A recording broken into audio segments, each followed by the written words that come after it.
cache ce silence? De l'indifférence, de la prudence ou de la peur? Il y a deux options sur l'histoire du troisième secret, entre guillemets. Soit ça n'intéresse vraiment pas la papauté et le Vatican, parce qu'ils trouvent que il n'y a aucun intérêt à révéler cette chose-là, ou au contraire, il y a quelque chose qui pourrait porter préjudice à l'Église ou même à l'humanité. Depuis son monastère, Lucia multiplie les initiatives auprès des différents papes pour qu'ils dévoilent le texte. Lorsqu'en 1981, Jean-Paul II reconnaît son propre destin dans celui de l'évêque en blanc, dont parle la prophétie de la Vierge, il est trop tard. L'attentat contre Jean-Paul II change la donne parce que le pape, ayant eu accès au secret de Fatima, il fait la lecture des attentats à l'aune de ce secret. Ali Aqsa, celui qui a tiré, a toujours dit qu'il avait tiré de manière juste. Ali Aqsa a dit « Monsieur, vous ne devriez pas être en vie. Pourquoi êtes-vous toujours vivant? Je suis un tueur professionnel. Je vous ai tué et vous êtes toujours en vie. » Jean-Paul II a donc vu le fait que la Vierge Marie avait dévié la balle.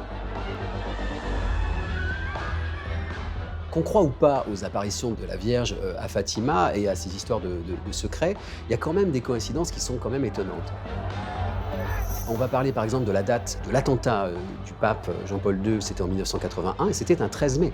Le 13 mai, c'est la première apparition de la Vierge à Fatima. Mais il y a plus troublant encore.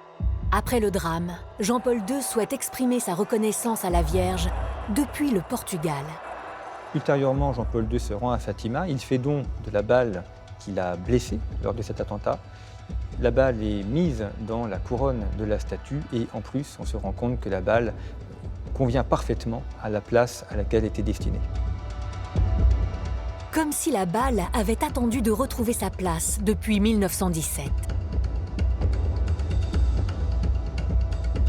Après l'attentat, Jean-Paul II fait le serment à Lucia de rendre enfin la prophétie publique. Mais la conférence de presse pendant laquelle la troisième partie du message est enfin lue dans son intégralité au grand public n'a lieu que le 26 juin 2000, soit 21 ans plus tard. L'Église va mettre un temps fou à réagir. Si en 1981, le pape Jean-Paul II se dit « mais c'était ça, donc l'histoire du secret de Fatima, la troisième partie », il aurait pu communiquer très rapidement, limite sur son lit d'hôpital. Eh bien non, il faudra encore attendre une vingtaine d'années avant que le grand public soit informé de la troisième partie de ce secret. Pourquoi un tel silence pendant toutes ces années? Sciemment oubliée, même par Jean-Paul II, l'enveloppe contenant le fameux secret de la Vierge reste prisonnière des archives du Vatican. Pourquoi le Saint-Siège se refuserait-il à transmettre le message de la Vierge? La troisième partie du message, celle de l'homme en blanc qui est abattu, est aussi une image qui est délicate à manier parce qu'elle donne une vision apocalyptique de l'Église. Elle peut contribuer à susciter des peurs et à montrer aussi une Église qui est fragilisée.